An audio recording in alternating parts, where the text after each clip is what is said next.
Another indication that the roofer was trying to fix something that he knew wasn't right was all of these haphazardly installed fasteners here and there, different sizes, and they're not even tight. Like this one is not even tight up on the surface. So this is allowing water to go underneath here and leak in. So they added a couple things, put one there, there, foot down there, a few down there, just trying to tighten things up because they know there's something seriously wrong with this poor workmanship of flashing at the chimney area.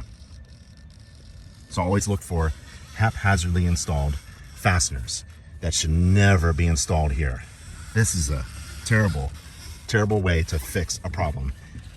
You should never have silicone like this squirting out and have some kind of fastening to see if we can tighten things up that are obviously loose.